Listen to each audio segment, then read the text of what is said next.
But, you know, Okay. and that's where we have to always remember that there's more fish in the sea, you know?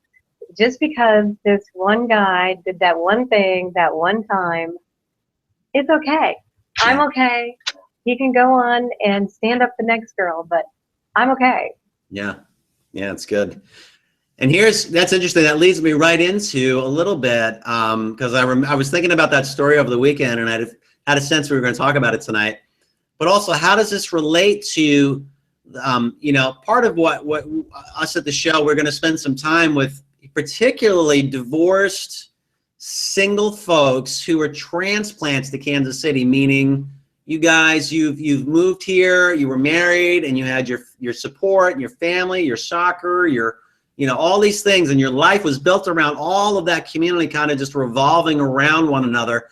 And then the breakup happens, and then there's this whole new world, and your friends around you do not understand what to do. And God love them, bless their hearts. They want to just help and love and try, and then they're hearing the stories of you just either you're on the highs of highs going out for the first time in years, you're at the lows of lows trying to adjust to the craziness of the single scene.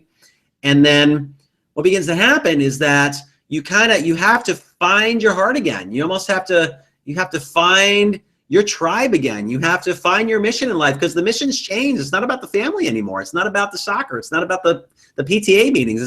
It's about, oh my gosh, I got to do all of this and meet somebody and go to work and manage the house and deal with the next or whatever. You know, you put it's just all this new stress and pressure and loss and grief but yet joy, because it's like you're like, oh my God, I'm like actually feel attractive again. It's like, holy cow, this is, you know, managing the power of your beauty, that you're letting it come forth and trying, but yet then all the triggers come up as you're going out, and you're trying to walk through all that very slowly, sometimes very quickly, sometimes not doing anything at all. So anyway, I say all that, Jill, because I want to share a little bit with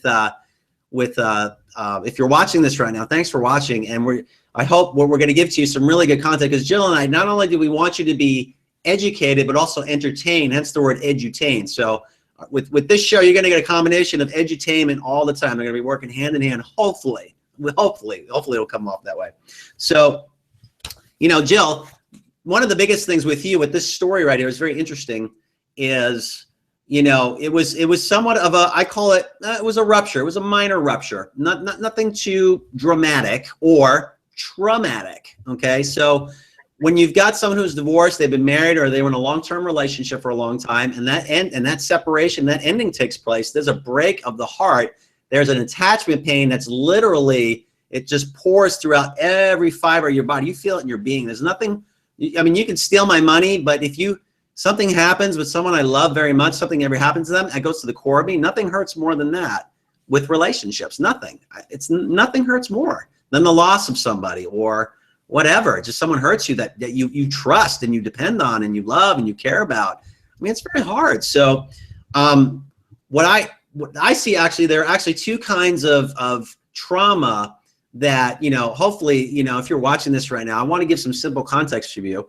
And we have a little bit of a presentation here for you. So I hope you enjoy it. So the first time, Jill, when I was working with people, when I was helping them coaching or in relationships or whatever, is, first of all, you have the trauma. Can you see that? I'm trying to work with these little things right here. Okay. Yeah. Okay. Trauma A, number one, is the absence of good things. Okay. Trauma, absence of good things. And all that really means is that when we grow up, the first kind of trauma, and there's really two basic ones, trauma absence, is that you never got the things that a child's supposed to get. Pretty much all the nutrients of emotional attachment and bonding and touch and appropriate learning how to, you know, do things with your parents and friendships. And there was an absence, there was a loss, there was just an absence of good things. And unfortunately, a lot of the data and the research says the trauma A is actually the hardest to get through. So if you have an absence of good things in your life, the only thing that can take care of that is you have to supplement that with people who can give you the good things, which we'll get to in a little bit. So trauma A is the absence of good things. And then secondly, here's the thing that we want to talk about for you is trauma B, or trauma bad things. That's your thing that, like, the moment that guy did not call you, okay, and you're standing there in the muck and the mire having to face the reality of that lack of communication, you were stood up. I mean, and you were able to recall it vividly. That's a trauma B. And the moment you heard when you were divorced, or when someone had an affair on you, or you broke the news that you were leaving, and the kids and all that stuff, and friends, and that moment in time, that's actually a traumatic situation where, you know, for you it was a minor cut, you know, but what sometimes when they get a little more serious, the trauma, it just goes wedges in so deep, it could actually take the brain in directions that's really interesting, how we begin to develop coping mechanisms and certain perspectives. And we see things a little bit through a fuzzy kind of, you know, a lot of our decisions are kind of clouded with these traumas that kind of block us from seeing clearly. Okay, so you got trauma A, which I'm not going to show you again because I'm learning how to use these cards. And then trauma absence of good things, and trauma B, the bad things. Okay, so here's the key for people, which you did, Jill, which you were very excellent doing, is that you need to be looking for comfort, acceptance, and protection. Okay, comfort, acceptance, and protection, or CAP. And that's exactly what you did. You actually, when you were doing the redirecting, you were able to bring comfort to yourself. And then the next thing you were looking for, who am I going to hang out with? I want to be with some peeps, and, you know, and just to find that acceptance. And the protection is you actually self-cared, where you protected your own boundaries. Like, hey, that's a violation right there. That's not cool. And little children, when the baby goes into deep distress, the mother comes in and looks that child, locks eyes with that child. And there's, from that eyeball to eyeball gazing that takes place, there's a comfort, there's an acceptance, and a protection that continues to get sewn into that child. That's all about the presence of good things, if you want to say it like that. It's the presence of good things. And then when you don't have that, when people grow up and don't have those kind of things, man, it's really hard. So you were able to, what they call, self-regulate, because you were actually probably shown for many years, Jill, by very good people who knew how to do relationships and knew how to bring themselves back to some sense of, I don't know what the word is, balance, stabilization, emotional wellness, again, serendipity, that, you know, you were able to kind of do that in about, I don't know, how long did it take you out? Why don't you tell me, how long were you kind of taken out by that stand-up thing? As long as it took me to drive over to the event. So I'm going to give it, what, 8-10 minutes? Wow. That's... Really, but once again, this is not a person that I have a big emotional attachment to. It was still that early in the relationship. Now, had we been dating 6 or 7 or 8 or 9 or 10 months, it might have been different for me. But it was just, I don't have that big emotional attachment at this point. So, but yeah, I was a little miffed. But as soon as I pulled up in the parking lot and walked in the front door to go and meet new people, you and other new people, that's when it was like, okay, I'm back to being the Jill again, you know, because Jill usually isn't miffed or upset. It takes a lot to upset me and offend me. It takes a lot. Right. So no, I snapped out of it pretty quick.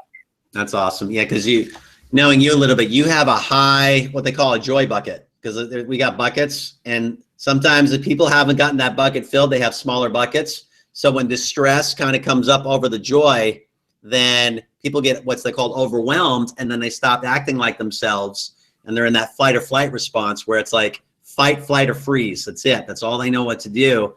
And they're almost unrecognizable, and it's sad. And people can get stuck in that for a long period of time and not know how to self-regulate and bring themselves back to themselves again, if that makes sense. So, and I love what you did, which is actually the second key. Key number 1 is comfort, acceptance, protection. Well, the second key is, if you can see that, making sense of what I call the stuff with an S.